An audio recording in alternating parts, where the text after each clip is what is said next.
Olá, meus amigos, olá, meus amigos ginecologistas, aqui é novamente o Dr. João Paulo. Hoje eu vim conversar com vocês sobre mais um caso clínico interessante que eu tive semana passada. Eu organizei as imagens hoje para a gente discutir. Então, o caso clínico é esse: é uma paciente de 31 anos que veio fazer um exame transvaginal para a avaliação de endometriose. Ela já tinha diagnóstico de endometriose e queria saber como é que estava a situação atualmente, né? E esse aqui é a imagem do corte longitudinal do útero.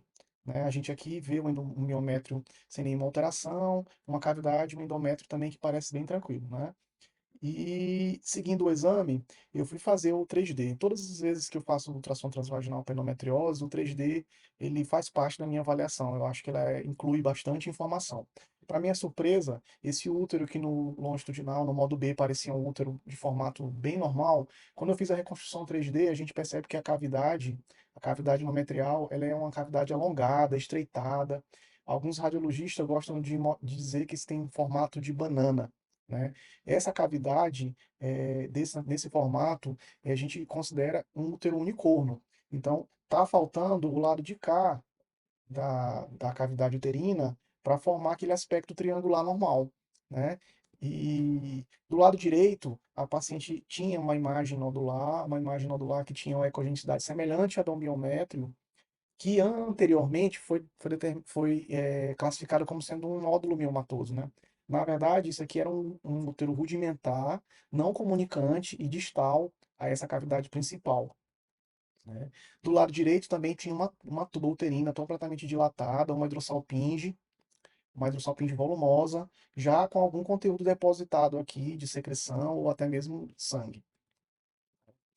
Então, eu trouxe essa imagem de ressonância para vocês entenderem que na ressonância às vezes fica mais fácil de entender essa história do útero unicórnio, né? Esse aqui não é o caso da paciente, é um caso de literatura. A gente vê a cavidade uterina principal bem aqui, no caso, para o lado direito, né? Com a sua cavidade, ele geralmente bem lateralizado, e do lado esquerdo tem aqui uma imagem nodular que tem a mesmo sinal do miométrio. E dentro também tem um sinal de endométrio. Então, essa aqui era um corno rudimentar que tem uma cavidade endometrial.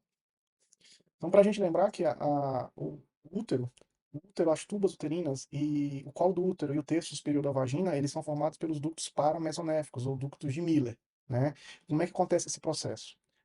Primeiramente, deixa eu botar aqui nosso ponteiro rapidão.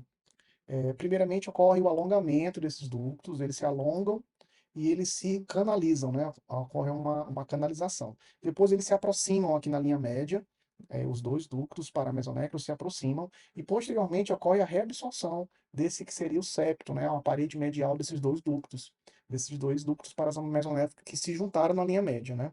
Então, o útero unicórnio, então, é a falha de desenvolvimento de um desses ductos paramesonéficos.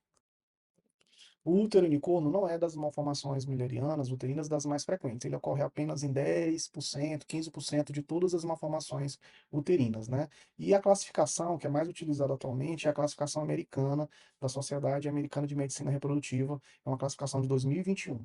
Por essa classificação, esse útero que a gente estudou é um útero unicorno com uma cavidade rudimentar distal, que aparentemente não tinha endométrio dentro. Mas ele pode ter, né, como eu mostrei naquele caso da ressonância, ele pode ter uma cavidade que tem um endométrio, ele pode inclusive nem ter, né, esse útero, ducto paramesonéfrico que não se desenvolveu, ele pode realmente não se desenvolver nada, ser absorvido e você não vê nada de cor, né?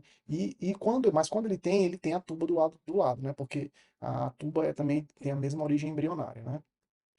E quais seriam, então, os impactos reprodutivos sobre essa paciente que eu acabei de falar para ela que o útero dela não é um útero com cavidade normal, é um útero unicorno, né? A gente não sabe direito por quais motivos, mas cerca de 20 a 30% dessas pacientes elas vão ter dificuldade para engravidar, vão ter infertilidade.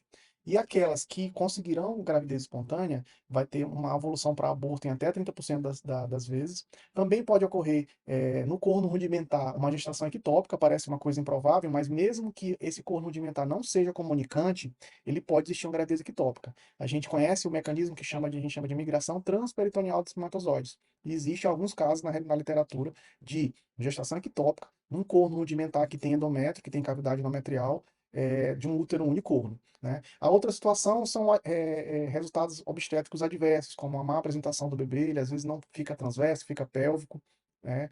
O colo curto também é associado com útero unicorno e, por consequência, o parto prematuro.